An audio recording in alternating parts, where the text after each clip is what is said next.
Estamos a punto de comenzar nuestra siguiente transmisión. Lo que tus sentidos quieren ver, lo encontrarás solo en Aquí estamos 2 más 2. Búscanos en todas nuestras redes sociales y sé parte de esta gran comunidad.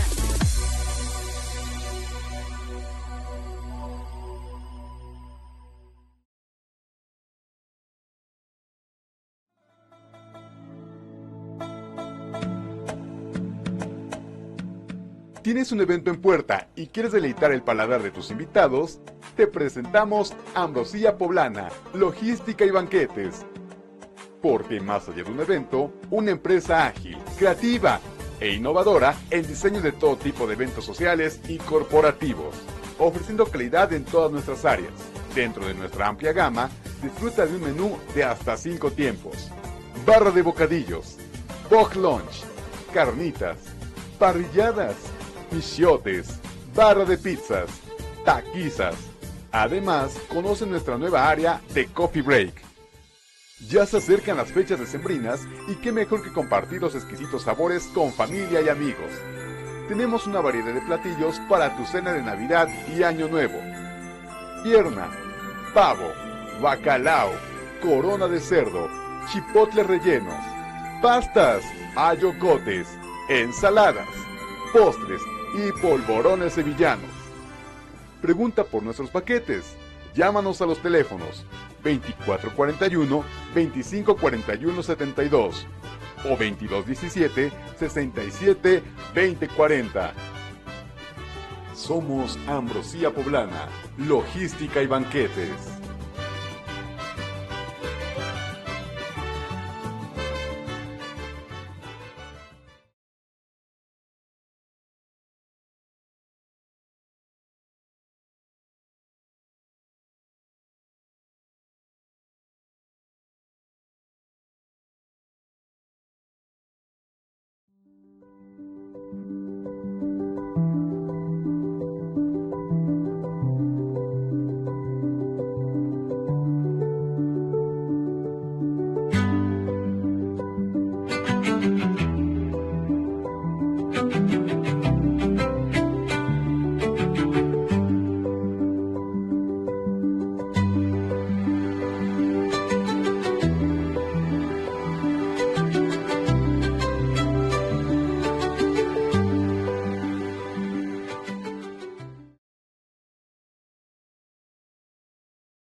Aquí estamos 2 más 2, hoy 4 de junio de 2025. Estamos en el día 155º día del año y nos faltan 156 días para terminar este 2025.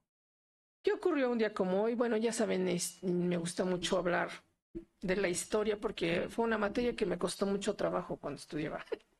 No me gustaba la historia. Entonces las efemérides son parte importante de nuestra historia y por eso las menciono, aunque no menciono todas porque, bueno, pues pusiera todas, me echo de aquí a las 8 de la noche que llegan los cómplices. Saludos a todos, chicos. Bien, ¿qué ocurrió un día como hoy, 4 de junio? Hace muchos años, el 4 de junio, recuerdo que se festejaba los Manueles, que era el día de Corpus Christi, aunque ya, ya entendí por qué cambia de día Corpus Christi. Este año Corpus Christi va a ser, me parece que el 17 de junio. Y bueno, entonces aprovecharé para felicitar a los amigos que se llaman Manuel. A los Manueles. Ay, no, bueno, es una cosa terrible. Bueno, no, que hay amigos, llamen Manuel, no.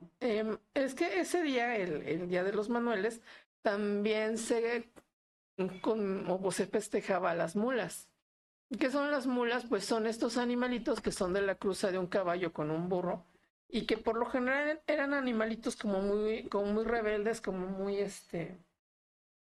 como no tan como nosotros, o sea, no tan obedientes como los caballos.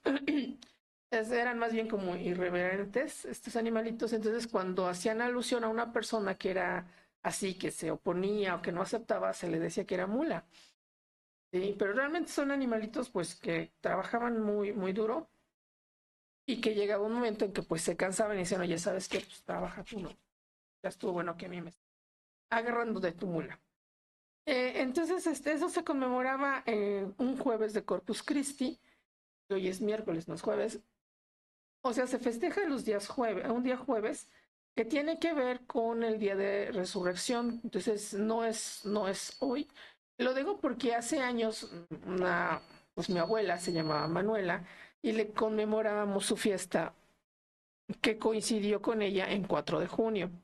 Entonces, a veces coincide con 4 de junio, pero muchas veces no. Desde ya este año me parece que van a ser el día 16 o 17 de junio, no estoy muy segura.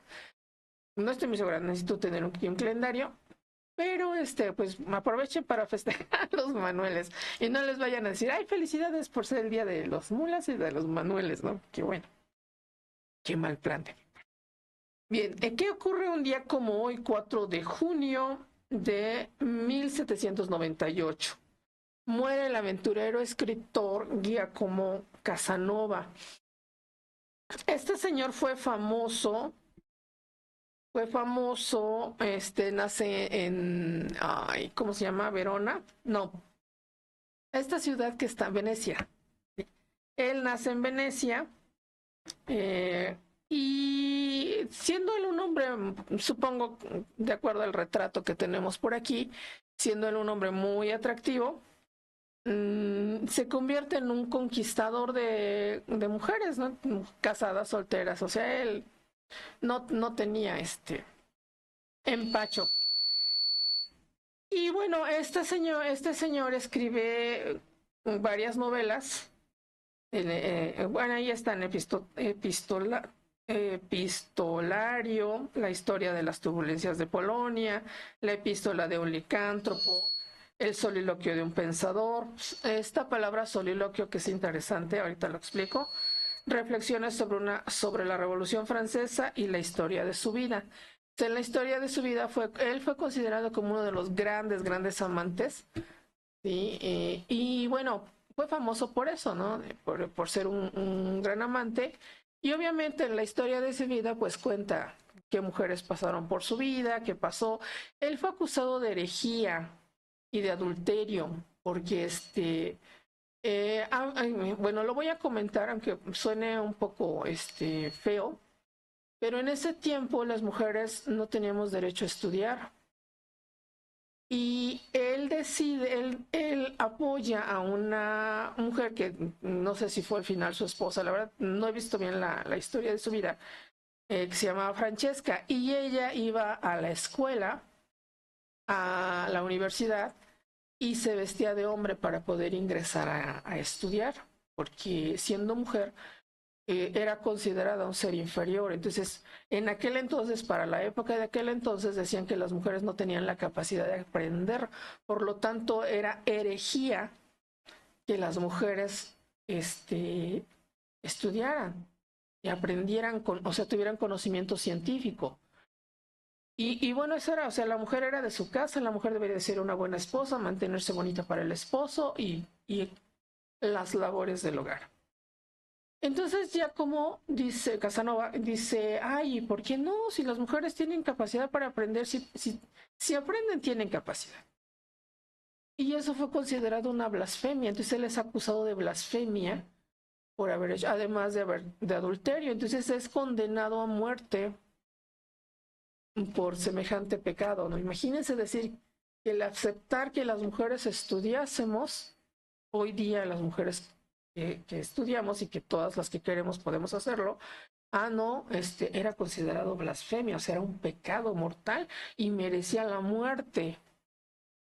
Imagínense nada más de qué tamaño era la mentalidad de la época, ¿no? Y bueno, él apoyó a Francesca para que ella estudiara. Francesca escribía bajo un seudónimo. Sí, y en ese seudónimo pues decía que no, que las mujeres tenían las mismas capacidades para aprender que los hombres y todo ese tipo de cosas. Entonces, o sea, pueden ustedes creer, por eso es que lo mencioné. Hoy día, por ejemplo, podemos decir, ay, es que fulanito es un Casanova. ¿Y a qué se refiere? A que es un hombre que conquista a las mujeres, ¿sí? A un seductor. Así que, pues depende de cada quien lo quiera ver como algo malo o quien lo quiera ver como algo bueno. No habrá mujeres que digan, no, es que yo sí me enamoré del fulano, pero pues el fulano nomás estaba jugando, ¿no? Nomás estaba sintiendo placer. Incluso la frase que puse aquí al principio que dice, comienzo diciendo al lector que en todo conjunto he hecho en el curso de mi vida, bueno o malo, estoy seguro de haber merecido elogios y censuras, y que por lo tanto debo creerme libre. ¿Sí? Y como les decía, o sea, habrá personas que lo piensen que es malo, habrá personas que piensen que es bueno la forma de pensar, así como habrá personas que digan, bueno, no lo hice, esa es otra cosa muy fea. Y decía soliloquio, esta palabra soliloquio se refiere a que es una persona que habla en voz alta consigo misma. Y o sea, algunas veces decimos, lo dije o lo pensé, ¿no? O sea, estoy pensando en algo y de repente me lo repito verbalmente, que suenen mis palabras. Y eso es un soliloquio. A eso se refiere cuando se habla de soliloquio, de las personas que están hablando solas y que hablan solas. Muchas veces nos ha pasado, yo creo que a muchos, ¿sí? Que de repente estamos pensando en algo y decimos, sí, no, pero es que le apagué los frijoles, le apagué la olla de los frijoles, no me acuerdo. Sí. Bueno, es un ejemplo muy burdo, pero son cosas que pueden pasar. Bien, esto ocurrió la muerte de Giacomo Casanova. En 1919, ¿sí? La 19ª enmienda, ¿sí? 19ª enmienda en el Senado de Estados Unidos se aprueba, ¿sí? La 19ª enmienda. Sí, que para que era, bueno, pues la 19ª enmienda habilita el voto femenino. ¿Qué dice esta enmienda? En Estados Unidos tiene, creo que son 25 enmiendas, no sé bien. No he estudiado la parte esta de Estados Unidos. Y dice que el derecho al voto a todo ciudadano estadounidense, a todo ciudadano de allá, es legal, o sea, todos tienen derecho al voto sin importar su género. Y el género se refiere a género de hombre o género mujer, o sea, masculino o femenino. Y esto habilita que en Estados Unidos desde 1919, fíjense que coinciden, ¿no? 19, 19, 19. Interesante, ¿no? El número. Coinciden así y dicen, la 19ª enmienda entra en vigor hoy 4 de junio de 1919. Eso es alrededor de 126 años, ¿sí? Hoy estará cumpliendo 126 años, en donde la mujer tiene el derecho a votar. Y apenas que pasaron elecciones en México, puedes estar o no puedes estar de acuerdo con el candidato o candidatas o candidatos, pero es importante que vayas y manifiestes y ejerzas tu voto, ¿sí? Porque es un derecho que las mujeres nos ganamos. Sí, bien. ¿Qué más ocurre un día como hoy? Un día como hoy, 4 de junio, pero de 1861, fallece Melchor Ocampo, que es este señor. Él fue miembro del equipo, del grupo, que promovieron las leyes de reforma al lado del presidente Benito Juárez. Y también él escribe una epístola que hasta la fecha a veces se lee en la ceremonia civil del matrimonio, en donde habla de los deberes de la mujer, de los deberes del hombre como esposo, es una epístola un poquito larga, o sea, sí creo que dura como una media hora la lectura, o sea, pero sí es larguita lo que nos dice allí, pero habla de muchas cosas y es como una invitación, una reflexión de que estás seguro que te quieres casar. ¿Estás seguro que quieres formar una familia con esta mujer? ¿Estás segura que quieres formar una familia con este hombre? Sí, él la escribe, claro, apoyado con otros famosos abogados de la época, Y habla mucho sobre esta parte de que debemos de lo que debe de ser lo ideal para el matrimonio. Claro que todos tenemos un ideal y cuando nos chocamos con la realidad, pues a veces no es exactamente lo que creíamos. Bien, en mil de la siguiente efeméride fallece Melchor Ocampo. Memorias conmemorativas de las protestas de Tiananmen. ¿Qué fue esto? Bueno, ¿qué ocurrió aquí? En Tiananmen, esta es una ciudad de China continental. Hubo una protesta con respecto al régimen que se vive allá y muchas otras cosas. Esto fue en 1989 y bueno, se hace un homenaje ya anualmente en muchos países del mundo, no solamente en China continental, en Taiwán. Con respecto a esta conmemoración, fue algo parecido a lo que ocurrió en México en 1969, no 68, el 2 de octubre. ¿Sí? Algo más que ocurrió un día como hoy. Bueno, ahorita voy para allá. Bueno, algo más que ocurrió fue que en Alemania, en 1938, al inicio de la Segunda Guerra Mundial, nombra a Adolf Hitler a Martin Bormann, jefe de la Cancillería particular y ayudante del Estado Mayor.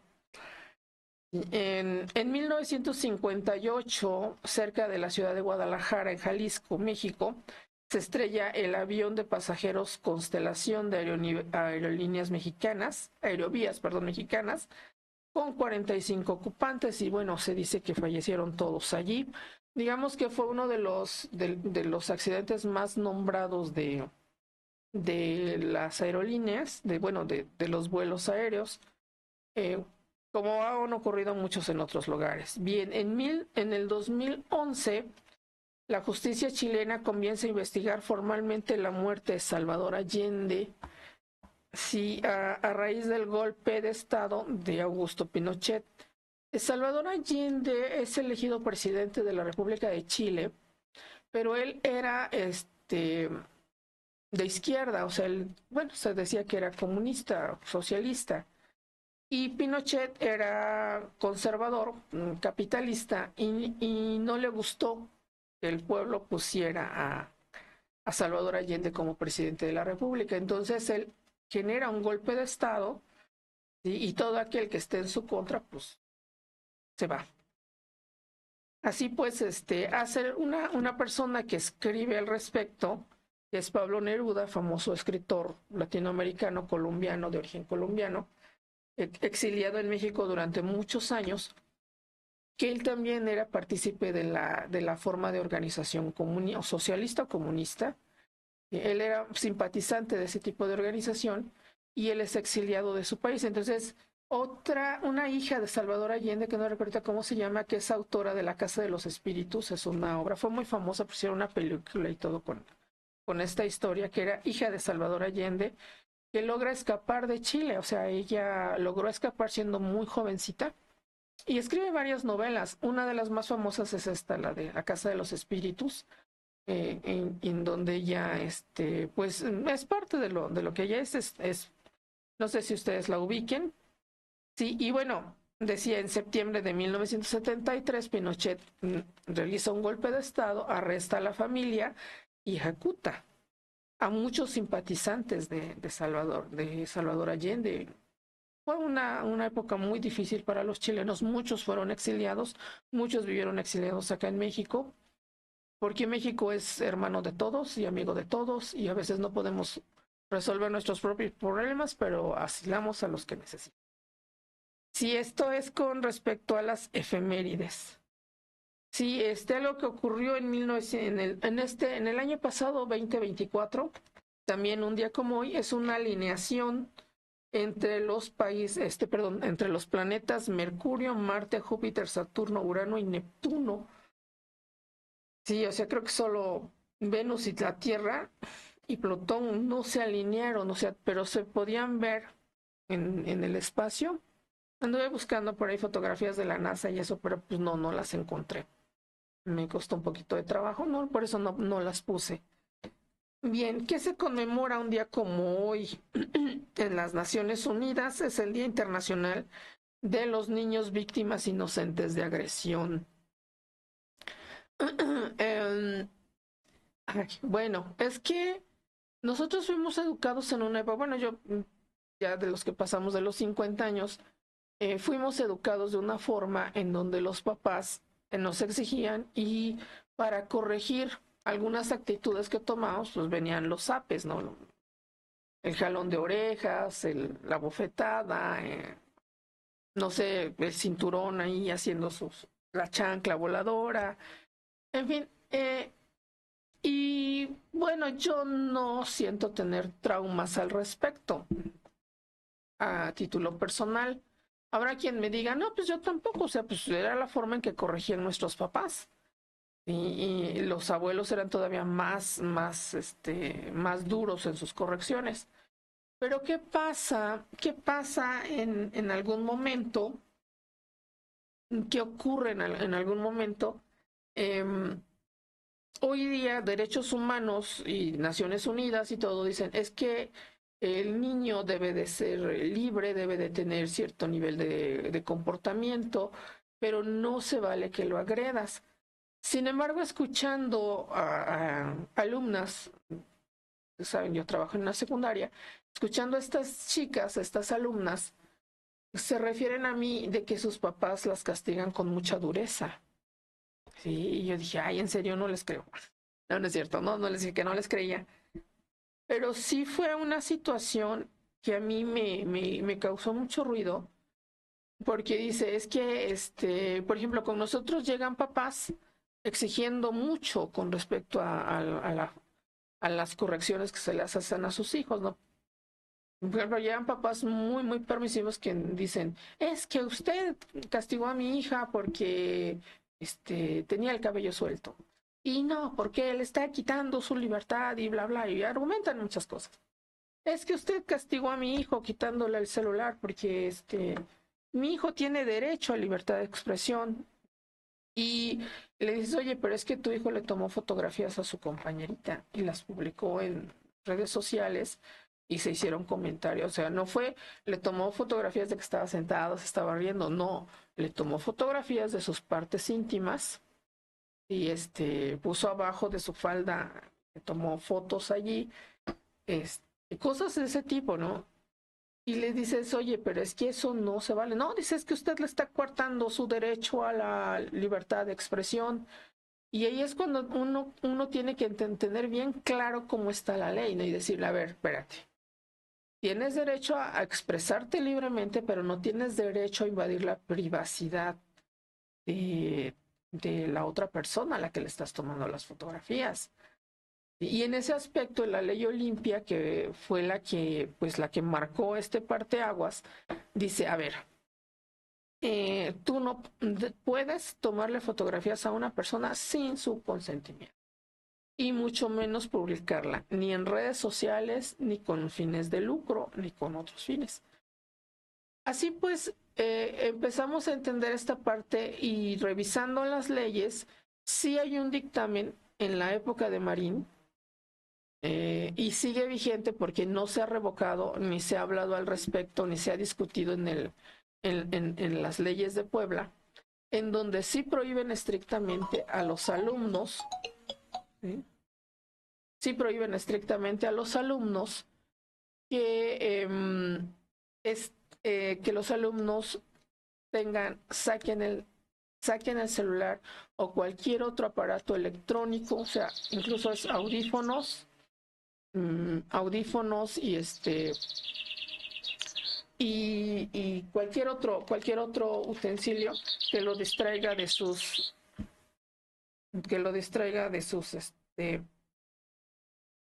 de sus actividades de aprendizaje. O sea, sí está perfectamente estipulado, sí está perfectamente marcado.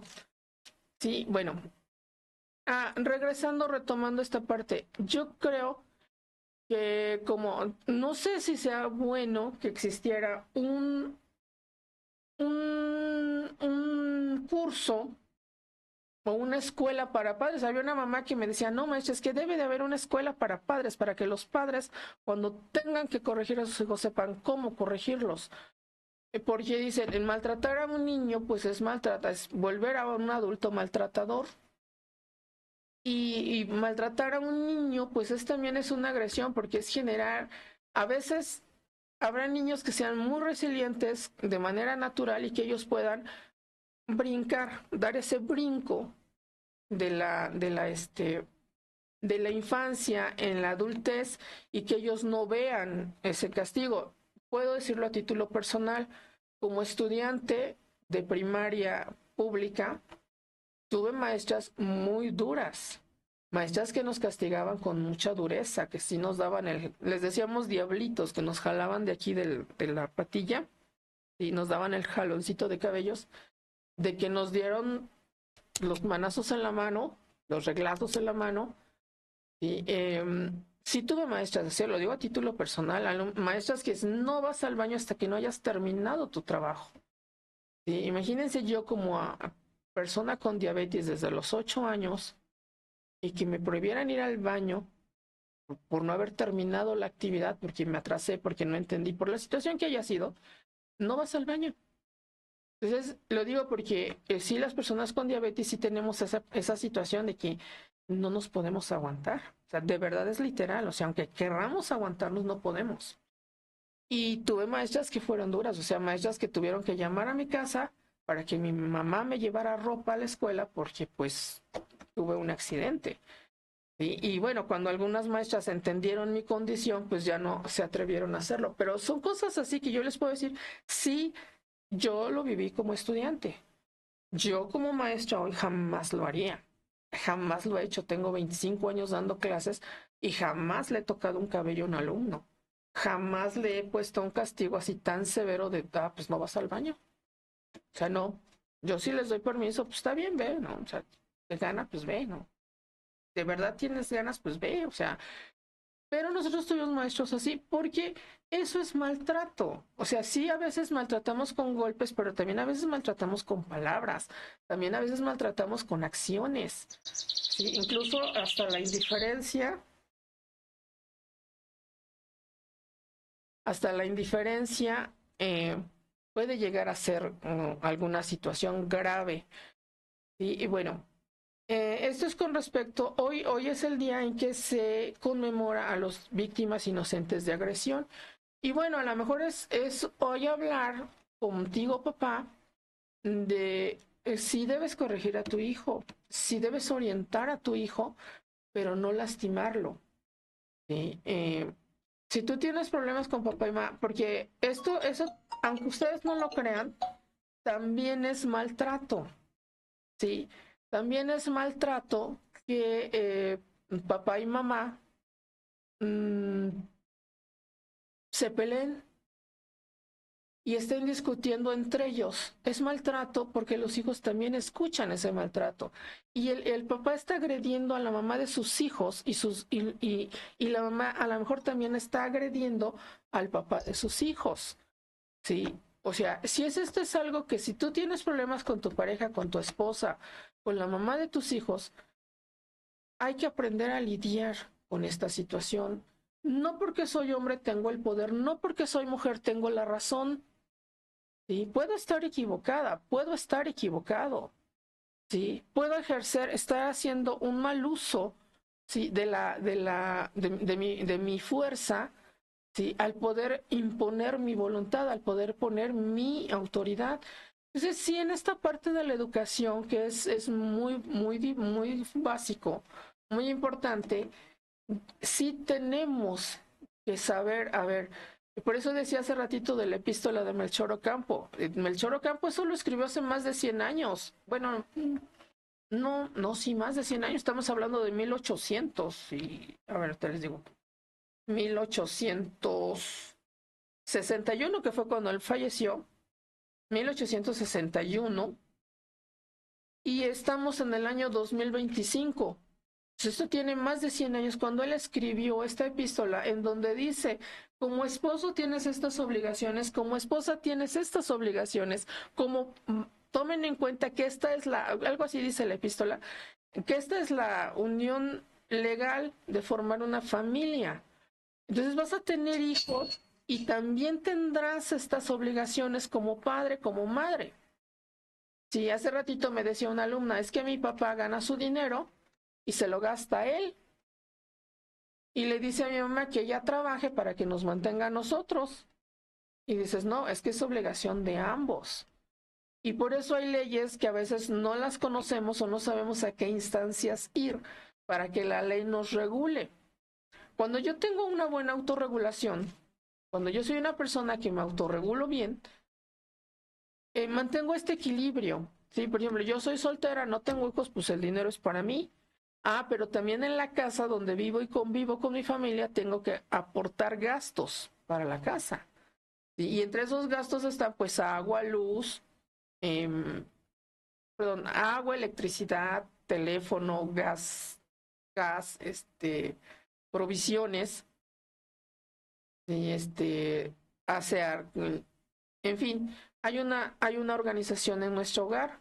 Entonces esto debe de haber un equilibrio, no por el hecho de que fulano trabaja, perengano trabaja, de los que viven en esta casa, eso no me quita la responsabilidad de que yo también tengo que aportar. Y muchas veces los papás, antes había papás, y yo creo que los hay en todos los tiempos, en donde decían, no, es que mi hija trabaja y se gasta es que mi hijo trabaja y se gasta su dinero. Y no le enseñaron, ¿sabes qué, hijo? Sí, ok, trabajas, pero aquí vives. Si te vas a vivir solo, tienes que pagar una renta.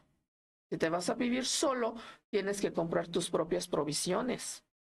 Entonces, si vives aquí, si convives aquí con nosotros en esta casa, tienes que aportar una parte de tu sueldo para las provisiones de la casa. Y como decía, estas provisiones sí son provisiones que nos hablan de comida, que nos hablan para hacer el aseo de la casa, que nos hablan del mantenimiento de la casa. Sí, les decía, electricidad, gas, luz, teléfono, internet, todo eso debe de haber una aportación. Entonces, viene aquí el maltrato hacia los menores. Entonces empezamos a maltratar a los menores porque el hecho, aunque ustedes digan, no, es que es problema de papá y mamá. Sí, es problema de papá y mamá, pero sí afecta a los chicos. Entonces, ¿quién no le voy a decir nada? Entonces, ¿quién no le voy a reclamar? Entonces, y fíjense que hay personas que sí tienen esta tendencia a ponerlo todo entre bueno y malo, entre blanco y negro. Y se te olvida que entre blanco y negro hay una infinidad de matices. Y aun cuando estamos hablando de dicromático, o sea, de solo dos colores, blanco y negro, en medio del blanco y negro hay una infinidad de tonalidades de gris. ¿Sí? Entonces, mi percepción de lo negro puede ser más bien gris. Mi percepción de lo blanco también puede estar en lo gris. Y entonces no voy a tener siempre toda la razón. Y sí, hay mediadores. Yo tomé una capacitación para ser mediador. Para poder entender esta parte. A ver, ¿quieren hablar? Sí, buscan un mediador. ¿Para qué me sirve tener un mediador? Para que esta persona ponga reglas en donde podamos hablar. Porque yo hablo, el otro habla, los dos gritamos y nadie escucha.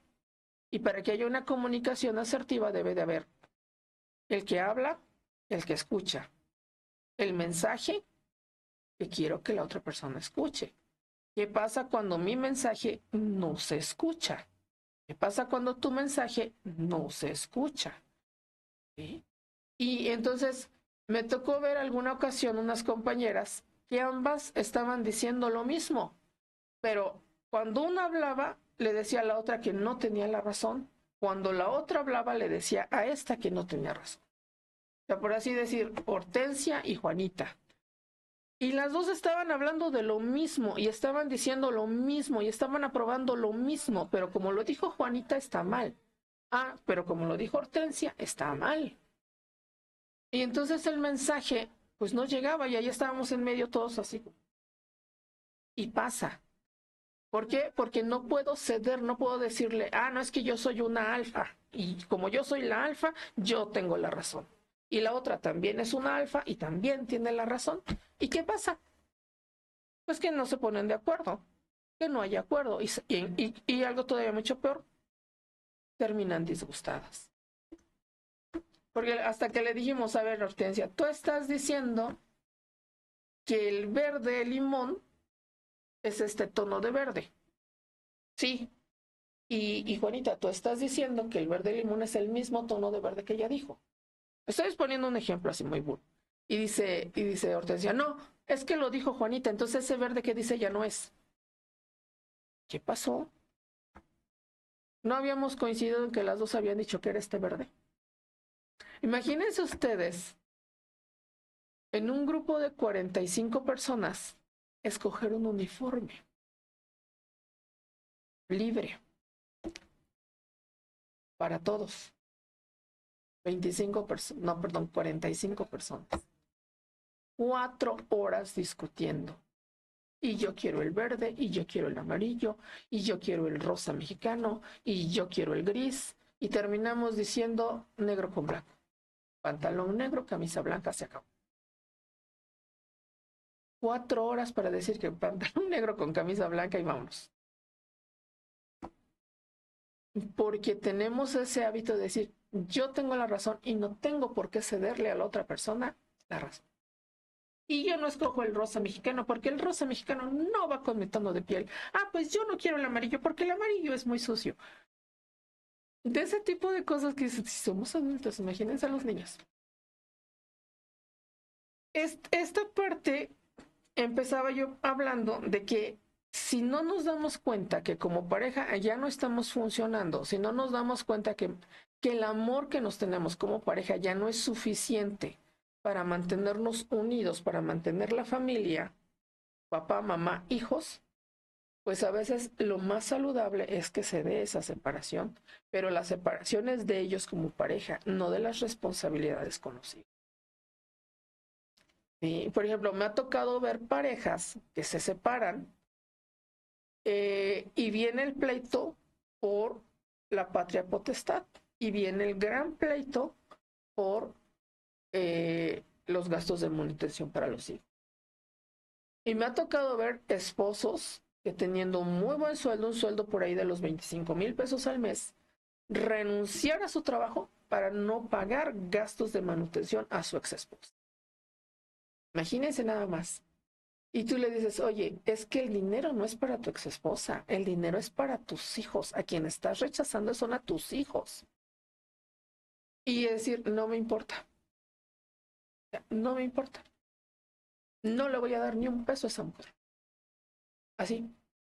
Y la verdad les digo, yo me sorprendí muchísimo cuando escuché a este señor y decir, tanto rencor le tienes a esa mujer que te estás desquitando con las personas más inocentes del mundo, que son tus hijos.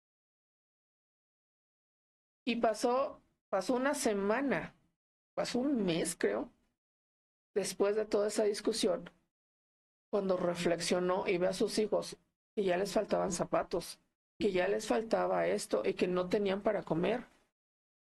Y fue cuando entendió que no estaba castigando a su exesposa, que estaba castigando a sus hijos que son de su sangre. Y ver a su papá, del señor, que él les llevaba las provisiones a los niños. Ya un señor jubilado, ya un señor muy mayor, señor de 75 años, que tomaba su sueldo de jubilado para llevárselo a sus nietos. Entender, ¿sí?, que el error que cometió fue tan grande y ahora recupera un empleo como el que tenías. Un empleo estoy hablando de un muy buen sueldo, alrededor de unos 25,000 pesos al mes. Pero era tanto su enojo.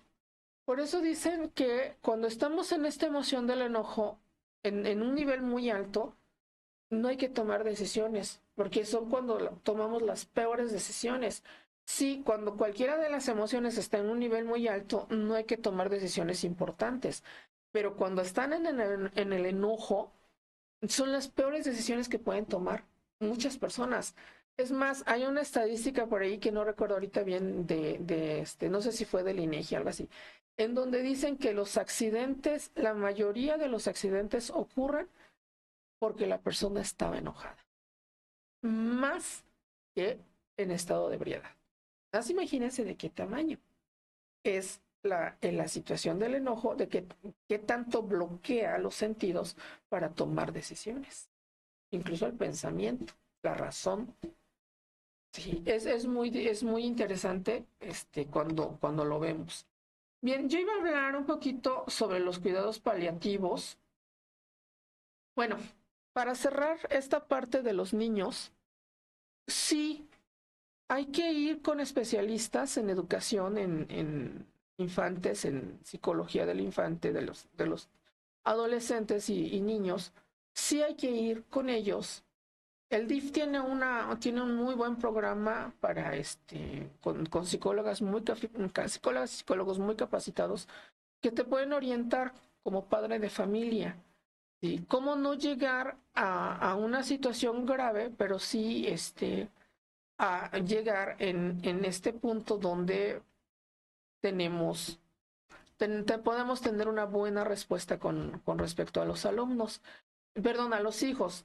¿Cómo orientar a nuestros hijos para que sus decisiones sean más asertivas? ¿Sí? Para que sus hijos tomen mejores decisiones y tengan mejores resultados como estudiantes y en su vida en general. En esta parte de la adolescencia, donde las hormonas son toda una efervescencia allí, cómo ayudar a estos niños a controlarse, porque sí, las hormonas son muy fuertes en esta etapa de los 12 a los 17 años, es más fuerte de los 12 a los 15 años, de los 16 a los 17, los 18 ya como que ya se van adaptando a esta etapa. Tomen en cuenta que hace 100 años pasaban de niños a adultos, no había esta etapa de la adolescencia. Entonces si nosotros recordamos, muchas de nuestras abuelas se unían en matrimonio a los 13, 14 años. Ya a los 16, 17, 18 ya eran unas ancianas. O sea, ya eran mujeres mayores. Sí, y bueno, para cerrarlo es esto. Si ustedes ven que en la orientación hacia sus hijos no está siendo muy asertivo, están teniendo problemas, están teniendo situaciones, sí hay que pedir ayuda. No se trata de decir, es que un padre tiene más carácter cuando corrige más a su hijo a un padre que no corrige a sus hijos. No siempre ocurre. No siempre podemos decir que es mejor padre o que es peor padre. Todos son padres y todos hacemos lo que consideramos que es lo mejor. Entonces, no encerrarnos en lo bueno y lo malo, en lo blanco y lo negro. O es blanco o es negro, o es bueno o es malo. Y no cerrarnos a esas dos opciones, positivo o negativo, y ya no hay nada más en medio.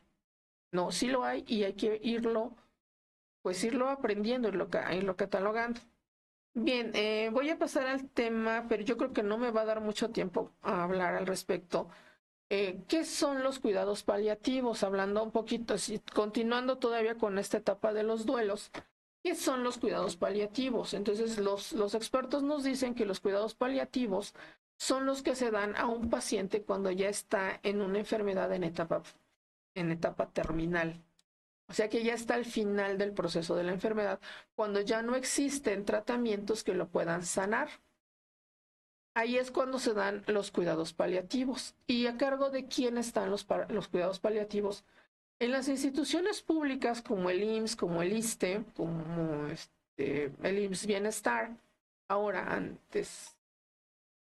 En estos cuidados paliativos los daban ellos, pero también orientaban a la familia para que la familia pudiera dar esos cuidados paliativos. Entonces, ¿cuándo se dan estos cuidados paliativos? Cuando el paciente, su enfermedad ya está en una etapa final. Entonces, aunque se le hagan y se le den tratamientos, el paciente ya no va a sobrevivir a ninguno de los tratamientos que se le den. Y bueno, quienes están a cargo principalmente, pues es la familia del paciente, es quien está principalmente a cargo. ¿En qué consisten estos cuidados paliativos? Bueno, el paciente, por ejemplo, un paciente en cáncer terminal, ya no puede a veces valerse por sí mismo, ya no puede preparar sus alimentos, ya no puede ir, pues algo tan sencillo como ir al baño, bañarse, incluso a veces hasta vestirse, arreglarse, porque se debilita mucho. Recuerdo cuando un familiar mío tiene un coma diabético y entra al hospital en coma diabético, entonces ahí se le dan cuidados y se le da un tratamiento para que regrese de este coma diabético. Entonces esta persona regresa del coma diabético, se levanta y vuelve a seguir haciendo. Entonces le explican a la familia que ya esta persona ya es de edad avanzada, estamos hablando de una persona de 95 años, 96 casi, diabética, con más de 30 años de padecer esta condición, de tener esta condición de la diabetes, que ya cualquier tratamiento que se le dé va a ser solo para controlar el dolor, va a ser solo para calmar los síntomas de la enfermedad, pero no va a ser para que ella viva otros 20 años más.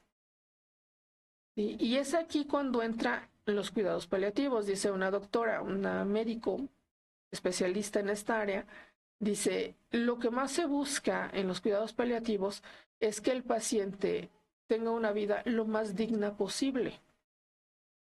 Y, por ejemplo, que no esté, por ejemplo, una persona que ya no se puede levantar para ir al baño, que no esté allí en su cama batiéndose con sus necesidades, sino que alguien la pueda auxiliar para que ella pueda hacer sus necesidades fisiológicas. En este aspecto es donde entran los cuidados paliativos, ¿sí? Y enseñan a la familia a hacerlo. Sí es desgastante, para la familia sobre todo, sí es muy desgastante que exista esto. Cuando existen las posibilidades económicas, pues pueden contratar a un enfermero o una enfermera que haga estos cuidados. ¿Sí? Pero cuando no, pues a veces es la familia quien le tiene que entrar al quite, ¿no? Hacer. Si recuerdo una familia, una persona igual, una persona muy igual de edad muy avanzada que empieza con parálisis, con esclerosis múltiple, esclerosis, empieza en las piernas, se le paralizan las piernas, ya no puede caminar. Se recargaba con en ese tiempo no existían estas andaderas que son para estas personas.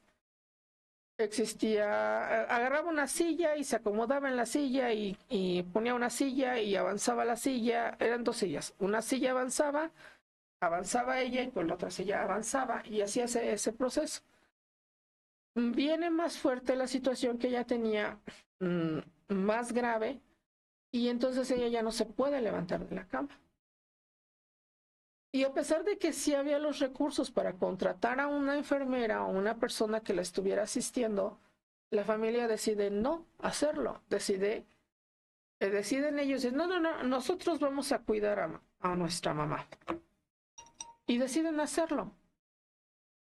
Pero es que tengo que trabajar. Hoy no me puedo quedar porque tengo que trabajar. Entonces mando a mi hija, una hija de 14 años, que la cuide.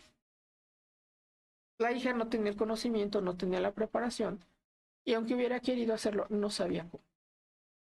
Y entonces la señora, llegan las autoridades del DIF y encuentran bueno, no sé si eran del DIF, total que llegaron ahí unas autoridades y encuentran a la señora, la pacientita, sin bañar, sucia, se había ensuciado en su ropa, con la comida ahí a un lado.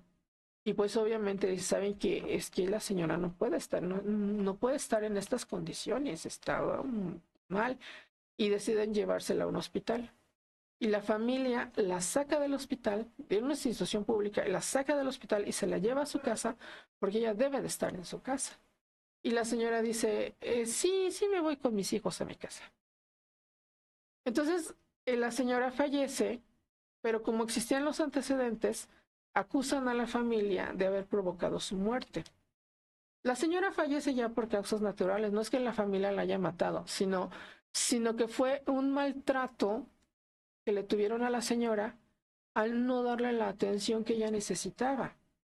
¿sí? Porque les digo, no es fácil, no es fácil cuidar a un paciente enfermo, porque a veces le duele y la mueves y es que me dolió, es que me lastimó, y a veces su piel ya es muy delicada, ya están muy, muy deteriorados. Tantito le apachurras y, ay, no, me duele, y le dejas un moretonzote como si le hubieras pegado ahí con el, no sé, pues con el garrote, con el palo de la escoba, ¿no? Y de verdad así pasa. Entonces, sí, la familia pues la autoridad los denuncia, los acusan por maltrato y todo eso. Y le dicen, es que no hubo los suficientes cuidados paliativos, los suficientes cuidados para una persona en la condición de la señora. Sí, lo más correcto era o contratar a una persona que estuviera de tiempo completo cuidándola o llevarla a una institución. Y yo recuerdo que decían de una persona que la llevan a esta institución y la familia quería que su mamá viviera. Entonces le dice el doctor, bueno, pues el tratamiento es que le demos transfusiones de sangre, le demos esto, le demos esto, y la familia dice, sí, dénselo. La señora estuvo hospitalizada casi 3 meses y durante los 3 meses le estuvieron poniendo plaquetas y sangre, suero, bueno, sangre. La familia terminó agotadísima porque todos los hijos donaron, todos los nietos donaron, todos los vecinos donaron. O sea, donaron porque era el tratamiento de la señora. La señora tenía una situación en el hígado donde ya no podían ponerle un implante de hígado. Y era ya una cirrosis en fase terminal. No todas las cirrosis son por alcoholismo. La cirrosis es una enfermedad del hígado que el hígado se va desbaratando, se va haciendo polvo. ¿Qué pasa con esta enfermedad? Pues principalmente le da a personas que consumen mucho licor. Sí, es a las que más les da. También les da a las personas que en alguna etapa de su vida adquirieron una enfermedad que se llama hepatitis C. Hay hepatitis A, hepatitis B y hepatitis C. Entonces, cuando les da esta enfermedad, sobre todo la hepatitis C, esta es claro que se va al hígado y empieza a destruir el hígado y se vuelve cirrosis y la persona fallece. También cuando la persona es muy enojona y hace esos corajes trabados, esos corajes que se queda con ellos, que no los saca, también puede vivir de cirrosis. También puede tener una cirrosis hepática en etapa terminal. Entonces, cuando yo me entero, le pregunto a uno de los hijos, ¿qué su mamá echaba mucho trago? Dice, no echaba trago. Era muy buena gente mi mamá, era muy linda, era muy tierna. Entonces, deduzco que esta señora era una señora que se enojaba mucho, que había muchas cosas que no le parecían, pero que no las decía, se las quedaba. Así pues, siguió viviendo su vida y llegó el momento que cuando ella fue al médico por un dolor abdominal, el médico le dice, usted lo que tiene es, y es grave, y está en etapa final. Terminal, le dice, ya no se puede hacer nada por usted. Y sí, la señora empezó a tener shocks, empezó a tener comas, empezó a tener muchas cosas. Yo no sé si le deprimió más que le dijeran que estaba enferma y que su enfermedad ya no tenía cura, o si de verdad ya su enfermedad estaba muy avanzada en donde ella ya no podía continuar. ¿Sí? Y les digo, yo deduje que la señora hacía esos corajes, le decimos entripados, se ubica en ese enojo de que, chin, no lo quedo. Bueno, ya no le digo nada. Bueno, ya se me olvida. Hay personas que son así. Yo trato de no ser tan explosiva. Yo trato de eso. Entonces, en este caso, pues se recomienda ya dar cuidados paliativos. O sea, ya la familia no desgastarla con tratamientos, como les decía, darle sangre, darle plaquetas, darle tratamiento, hacerle quimioterapias, hacerle esto, hacerle lo otro, porque ya su organismo ya no responde a esos tratamientos. Entonces la familia termina desgastándose mucho. Y entonces es mejor aquí, en este caso, pedir los cuidados paliativos. Eso no significa que cuando el paciente se ponga mal, pues ya nadie lo pela, ¿no? Porque pues ya está en etapa terminal. No, como dice la doctora, darle un final digno a la persona. Por ejemplo, esta actriz muy guapa, ella que se llamaba Edith González, ella tuvo cáncer en una etapa de su vida, recibió tratamiento, la libró.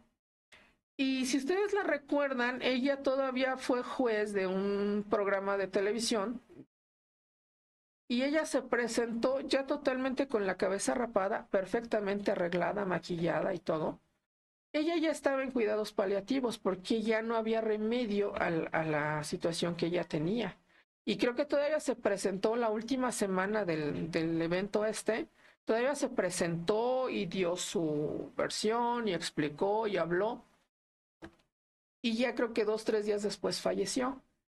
O sea, ella estuvo en esta etapa muy delicada y como dijo ella, el último día de mi vida yo voy a dar lo que tengo que dar, lo que puedo dar, lo que quiero dar. Sí, entonces tuvo una muerte digna, como decimos. Ay, el fantasma me acaba de abrir la puerta. Sí, se abrió. Y bueno, tuvo una muerte digna. Yo creo que no cerramos bien, por eso se abrió. Bueno, creo que ya no, ya estamos en tiempo. Entonces, esos son los cuidados paliativos. Hay más cosas que se puede saber respecto a los cuidados paliativos, porque también en los cuidados paliativos nos pueden ir orientando hacia la etapa del duelo. También se puede, nos pueden ir orientando a irnos despidiendo de este familiar, de este ser querido que tenemos en esta fase terminal de la vida, ¿no? Y lo más digno posible. O sea, sí, yo la verdad le dije a mi mamá, el día que me vaya, pues quiero irme completa. No voy a hacer cosas locas ahí como otras personas, pero sí vivir lo mejor que se pueda. Y bueno, como decía, cuidados paliativos para tener un final digno ante una enfermedad terminal tan grave como la cirrosis, como el cáncer, como otras enfermedades más en las que nosotros podemos tener ciertas condiciones de mucho dolor. Por ejemplo, también esta parte de las diálisis, y que también son dolorosas y también tienen sus cosas de la próstata en los hombres. Cuiden su próstata, muchachos, vayan con el especialista, con el prontólogo, con el urólogo, que los revisen, que los chequen. O sea, no hay edad mínima. ¿Sí? Yo puedo decir, ahorita con un familiar mío muy cercano, él está en esa situación y bueno, entonces esto fue, aquí estamos 2+2, hablemos y hablamos de muchas cosas hoy, pero esta parte de los cuidados paliativos, yo creo que la otra semana lo voy a tocar otra vez y lo voy a ampliar un poquito más para saber más sobre respecto de los cuidados paliativos. Entonces nos vemos la próxima semana y pregúntense, ¿qué necesito para ser pleno?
Las opiniones y comentarios expresados en este programa son responsabilidad de los conductores e invitados, sin representar necesariamente la postura o ideología del canal.